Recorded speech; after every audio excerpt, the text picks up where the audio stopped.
दूसरा तो पीछे का आओ।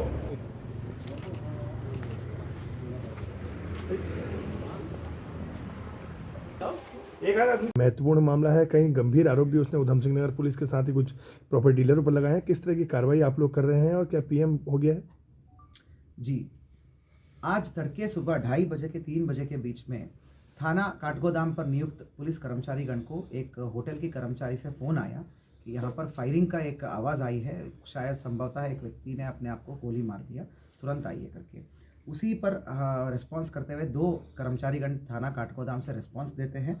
होटल देवभूमि है, गोलापार में स्थित है, एक साधारण सा होटल है, वहाँ का संजू बिष्ट है, वो होटल का वहाँ का कर्मचारी था, उसने कॉल किया था। वहाँ पर जानकारी जाने पर ये जानकारी में आता है कि रूम नंबर 101 में एक गेस्ट ने अपने आप को शायद गोली मार दिया हो, एक फायरिंग की भी आवाज़ आई है। होटल के रिसेप्शन पे हमें संजू बिष्ट भी मिलता है हमारे पुलिस कर्मचारीगण को, और उस व्यक्ति का वाइफ और बच्चा भी चोटिल हालत में मिलते हैं, हल्का चोट रहता है उनको। तो तत्काल हमारी जो पुलिस फोर्स है वहाँ पर जाकर देखते हैं तो ये पाया जाता है कि कमरा कुंडी से लॉक था अंदर से, तो दरवाज़ा को तोड़ के अंदर एंट्री मारते हैं तो वहाँ पर जो है एक व्यक्ति जो है लहूलुहान हालत में, लगभग संभवतः ऑलमोस्ट डेड हालत में वो रहता है। तो कन्फर्मेशन के लिए उसको तुरंत हॉस्पिटल में शिफ्ट कर देते हैं, जहाँ पर उसको सुशीला तिवारी में मृत घोषित किया जाता है। साथ ही होटल रिसेप्शन पर थोड़ा सा जानकारी करने पर और वहाँ पर जो उसकी वाइफ और बच्चे पर जानकारी करने पर जानकारी में आता है कि उसका नाम Sukhwant Singh son of Teja Singh, residence of Paiga, Udham Singh Nagar जनपद है, पीएस आईटीआई है, मतलब थाना आईटीआई पड़ता है, अराउंड 40 साल का उम्र है। साथ में उसकी वाइफ का नाम प्रदीप कौर है, उसका भी लगभग 40 ईयर्स का एज है, और बेटे का नाम है गुरसहेज, एज लगभग 14 ईयर्स का है। तो इतनी जानकारी वहाँ पर भी मौके पे हो जाती है और रिसेप्शन पे जो डॉक्यूमेंट्स है उसके आधार पर हो जाती है। पुलिस ने तत्काल जो है वहाँ पर मौके पर तुरंत उस बॉडी, मतलब उस व्यक्ति का जो बॉडी है उसको शिफ्ट करने के बाद जो है तुरंत साथ साथ जो है वाइफ और किड्स को भी, हमने बच्चे को भी हॉस्पिटल में दाखिल करते हैं, उसकी चोटिल हालत का उसका इलाज भी होता है। साथ में इतना गंभीर घटना तुरंत जो है एसओ काठगोदाम और सीओ हल्द्वानी और एसपी सबको एक्टिवेट किया जाता है, कंट्रोल रूम भी एक्टिवेट हो जाता है। तो ये घटना का गंभीर चीज़ों को देखते हुए तत्काल फॉरेंसिक टीम को बुलाया जाता है। फॉरेंसिक टीम द्वारा, जिले का फॉरेंसिक टीम द्वारा वहाँ पर पहले पूरी सीलिंग की कार्रवाई की गई और अंदर जाकर जो है वहाँ पर जो भी टेक्निकल एविडेंस होता है, जैसे वो फायर आर्म हैंडगन जो है जिससे वो गोली चली है, सो उसमें हैंड में भी, उस व्यक्ति की हैंड में भी मतलब निशान है, गन पाउडर मार्क्स है, गनपट्टी पे भी मार्क्स है। तो ये जो क्लोज शॉट है, कॉन्टैक्ट शॉट है, तो उसका वेपन को भी रिकवर किया जाता है और बेडशीट वो सब जो खून आलूदा, वो सारी टेक्निकल एविडेंस हमने संकलित करते हैं। उसके बाद हम जो है सीनियर ऑफिसर्स भी घटनास्थल को विजिट करते हैं। तो उसके बाद जो है नियमानुसार हम जो है पंचायतनामा की कार्रवाई शुरू करते हैं। जब होटल, मतलब जब ये जहाँ पर हॉस्पिटल में थोड़ा सा हालत ठीक हो जाता है तो पुलिस अभिरक्षा में पुलिस सुरक्षा के साथ जो थाने में आते हैं वाइफ और बच्चे, वो अपना बयान को भी दर्ज कराता है उनके साथ क्या हुआ करके। जानकारी में ये आता है कि आधी रात को जब ये पूरा डीप स्लीप में थे, वाइफ को सडनली एक चोट लग जाता है यहाँ पर।